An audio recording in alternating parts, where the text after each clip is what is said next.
به نام خدا سلام میکنم خدمت شما. امیدوارم که حالتون خوب باشه و تصمیم دارم در این ویدیوی کوتاه درباره مرتبه یک معادله دیفرانسیل، درجه یک معادله دیفرانسیل و همینطور جواب یک معادله دیفرانسیل با شما صحبت کنم و این تعاریف ساده ابتدایی رو در مورد دیفرانسیل ارائه کنم. این تعاریفی هستن که در مراحل بعدی بهشون نیاز پیدا خواهیم کرد و جزء تعاریف ابتدایی هستن که به کمک مثال ها اینها رو بیشتر باهاشون آشنا خواهیم شد. قبل از این من تعاریفشون رو یادداشت میکنم و مثال هایی رو دربارشون ارائه خواهم کرد. مرتبه یک معادله دیفرانسیل رو تعریف میکنیم. مرتبه یک معادله دیفرانسیل به این صورت تعریف میشه که بالاترین مرتبه مشتق در یک معادله را مرتبه یک معادله دیفرانسیل. مرتبه یک معادله دیفرانسیل. خب اگر اینو بخوایم در مثال ببینیم، به این مثال دقت بکنید. مرتبه رو که به چه صورت تعریف میشه. به عنوان مثال وایپرین مساوی با 3. بالاترین مرتبه مشتق در این معادله 1 هست، چون ما بیشتر از وایپرین هم نداریم، بنابراین مرتبه این معادله دیفرانسیل میگیم 1 هست، یا میگیم از مرتبه اول هست. یا به عنوان مثال y زگوند به علاوه 3 وایپرین به توان 2 به علاوه کوسینوس x مساوی با 4 مثلا. خب اینجا بالاترین مرتبه مشتق 2 هست. با توانها ما کاری نداریم، با بالاترین مرتبه مشتق کاری. اینجا بالاترین مرتبه مشتق برابر با 2 هست، بنابراین ما میگیم معادله دیفرانسیل از مرتبه دوم هست. یا اگر مثال رو کمی پیچیده تر بکنم، مثلا به این صورت به علاوه 6 وایپرین به توان 4 به علاوه 2x مساوی با 3. خب این معادله مرتبه چند میتونه باشه؟ قاعدتاً بالاترین مرتبه مشتق رو در نظر میگیریم، با توانها کاری نداریم برای به دست آوردن مرتبه و این معادله هم مرتبهش 2 هست، چون بالاترین مرتبه مشتقی که داریم اینجا y زگوند هست. پس میگیم ما این معادله دیفرانسیل هم از مرتبه دوم هست. و اما بریم به سراغ تعریف بعدیمون که تعریف درجه یک معادله دیفرانسیل است. اینجا کمی به تعریف باید دقت بکنیم. برای اینکه درجه یک معادله دیفرانسیل رو بتونیم تشخیص بدیم، باید شکل معادله دیفرانسیلمون به شکل یک چند جمله‌ای باشه. اگر قابل تبدیل به چند جمله‌ای باشه، بعد از اینکه این کار رو انجام دادیم درجه رو تشخیص بدیم. حالا من تعریف رو براتون می‌نویسم. اگر یک معادله دیفرانسیل را بتوان نسبت به مشتقات، دقت بکنید به تعریف، نسبت به مشتقات موجود در معادله به فرم چند جمله‌ای نوشت، آنگاه توان بالاترین، دقت بفرمایید، توان بالاترین مشتق موجود در معادله را درجه یک معادله دیفرانسیل گوییم. دقت بفرمایید اگر من بتونم به فرم چند جمله‌ای بنویسم. حالا این فرم چند جمله‌ای منظور از چند جمله‌ای که میدونی، حالا ما این فرم کلی رو که بخوایم برای یه چند جمله‌ای در نظر بگیریم، مثلا تصور بفرمایید A0 به علاوه A1 X به علاوه A2 X2 به علاوه تا AN XN مساوی با 0. این فرم کلیه به این صورت. یعنی باید به صورت یک چند جمله‌ای ما بتونیم که تبدیلش کنیم تا بتونیم تشخیص بدیم که درجهش چند هست. پس اگر ما بتونیم این کار انجام بدیم، توان بالاترین مشتق رو ما میگیم درجه. اگر بخوایم مثالی رو اینجا ذکر بکنیم در این باره، به عنوان مثال دقت بفرمایید به این معادله y زگند به علاوه 3 y پریم به توان 2. خب حالا این اصلاحش میکنیم 3 y پریم به توان 2 به علاوه کوسینوس x مساوی با 4. ببینید بالاترین مشتقی که در معادله هست اینجاست و y زگند هست. ترکیب کلی این معادله به صورت چند جمله‌ای هست و من اینجا بالاترین مرتبه مشتقی که دارم y زگند هست و توانش برابر با 1 هست. اینجا y پریمه، توانش برابر با 2، ولی من با بالاترین مرتبه مشتق کار دارم. طبق تعریفی که اینجا ارائه شد با بالاترین مرتبه مشتق موجود در معادله کار دارم. پس مرتبه این معادله دیفرانسیل مرتبه دوم هست و درجه 1 از درجه 1 هست. یه مثال دیگر رو ذکر میکنیم. به عنوان مثال y زگند به توان 3 به علاوه 6 y پریم به توان 4 به علاوه 2x مساوی با 3. خب بالاترین مرتبه مشتقی که در واقع بالاترین مشتقی که در معادله شما ملاحظه میکنید y زگند هست و توانش هم 3 هست. پس بنابراین بالاترین مرتبه مشتق پس میشه مرتبه دوم و درجه، چون توان بالاترین مشتق رو میخوایم دیگه 3 هست. یا از مثال دیگه ای رایی بخوایم ذکر بکنیم 3 به عنوان مثال اشاره بکنیم به این مثال 3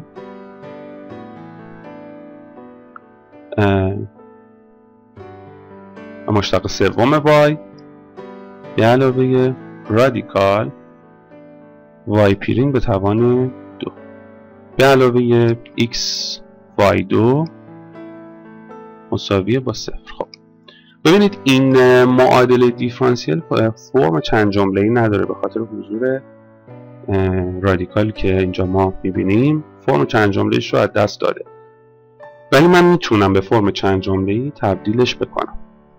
اگر رادیکال رو به یک طرف دیگر تساوی انتقال بدم و طرفین رو به توان 2 برسونم، دارم 9 مشتق سوم y به توان 2 مساوی هست با y پریم به توان 2 به علاوه x y2. خب این فرم چند جمله‌ای رو به خودش گرفت. بنابراین کار ما بسیار ساده شد. حالا اینجا بالاترین مرتبه مشتقی که در معادله شما میبینید، در واقع بالاترین مشتق که میبینید 3 هست که اینجا هست. پس بنابراین مرتبه در واقع 3 هست و درجه 2. چرا درجه 2؟ برای اینکه توان بالاترین مشتقی که شما میبینید 2 هست. پس مرتبه و درجه به همدیگه بسیار وابسته هستن. ابتدا مرتبه رو میتونیم تشخیص بدیم و بعد درجه یک معادله دیفرانسیل رو به این صورت تشخیصش بدیم. این تعریف بسیار ساده‌ای بود درباره مرتبه و درجه یک معادله دیفرانسیل. اما اون چیزی که میخوام بهش اشاره بکنم که حالا این هم یک تعریف ساده‌ای هست، جواب یک معادله دیفرانسیل هست. ما منظورمون از این که اصلا کلا یک معادله دیفرانسیل رو حل میکنیم یا مثلا میگیم جواب یک معادله دیفرانسیل رو به دست بیاریم، منظورمون چی هست؟ یعنی در واقع باید به دنبال چی بگردیم؟ منظور از حل کردن یک معادله دیفرانسیل چه هست؟ این چیزی هست که من میخوام راجع بهش صحبت بکنم. میگیم که تابع y مساوی با f x را یک جواب معادله دیفرانسیل یک شکل کلی برای معادله دیفرانسیل اینجا من اشاره میکنم بهش. خب اینجا بنویسیم f x y y پریم مشتق نام y، این فرم کلی معادله دیفرانسیل. این معادله دیفرانسیله که یه فرم کلی براش نوشتم، میتونه هر کدام مثالی که تا حالا گفتیم باشه. میبینید که متغیر مستقل هست، مشتق هست و مشتق انام هم میتونه حضور داشته باشه. حالا به این صورت کلی من نوشتم. در ضمن درباره معادلات دیفرانسیل معمولی صحبت می‌کنیم، در مورد معادلاتی که نسبت به یک متغیر مستقل مشتق درشون وجود داره. در مورد مشتقات جزئی اینجا صحبت نمی‌کنیم. درست شد؟ پس ما میگیم که تابع y مساوی f x رو یک جواب معادله دیفرانسیل f این عبارت میگیم، گوییم هرگاه در معادله صدق کند، یعنی معادله به حساب به ازای این y اون تساویه برقرار بشه. یعنی من این f(x) رو که به دست آوردم گذاشتم در معادله تساویم برقرار بشه. و یک تعریفی هم حالا راجع به من این بگم که اصلا این چی هست، حالا تعریفش هم بکنیم که برامون روشن‌تر شه. بگیم به طور کلی معادله دیفرانسیل معمولی نسبت به یک متغیر مستقل مرتبه n، مرتبه n یعنی از 1 2 3 به بالا، با متغیر مستقل x که حالا x هم متغیر مستقل میتونه حالا v باشه، z باشه، یک متغیر مستقل منظور ما هست، و متغیر وابسته y، اونم حالا متغیر اسمشو y در نظر میگیریم به طور قراردادی را به صورت f x y y پریم از مشتق دوم میشه قاعدتا مثلا و میره تا مشتق n مساوی 0 نمایش میدهیم. یعنی این یک شکل ریاضیاتیش هست، او ریاضیش هست که به این صورت نمایش داده میشه، چیز خاصی هم نیست. ما تعریف کلی رو آشنا بشیم. اینجا چیزی که برای ما مهمه اینه که جواب چه چیزی هست. اون تابع افی هست که به ازای اون تساوی در یک معادله دیفرانسیل برقرار میشه. بریم سراغ مثالی در این باره. من یک مثالی رو ببینیم. فرض بفرمایید معادله دیفرانسیل ما باشد y پریم به علاوه 4y مساوی 0. میبینید این یه معادله دیفرانسیل. اون چیزایی که من گفتم، حالا این متغیر مستقل اینجا مستتر هست دیده نمیشه، x مشتق گرفته شده دیگه، بر اساس یه متغیر مستقل گرفته شده و این مشتق هم در واقع مشتق در واقع این به این صورته دی y بوده که نسبت به یه x گرفته شده، یه متغیر مستقلی گرفته شده. خب ما جواب برای این پیدا کنیم. حالا با اینکه چرا این جواب به این صورت میشه من فعلا نمیخوام با نحوهی به دست آوردن پاسخ مفصل صحبت خواهیم کرد و معادلات دیفرانسیل متفاوت رو با فرم‌های متفاوت بررسی خواهیم کرد و اینکه چجوری میتونیم راه حلاشون رو به دست بیاریم. اینجا فقط میخوام ببینیم جواب چه هست واقعا.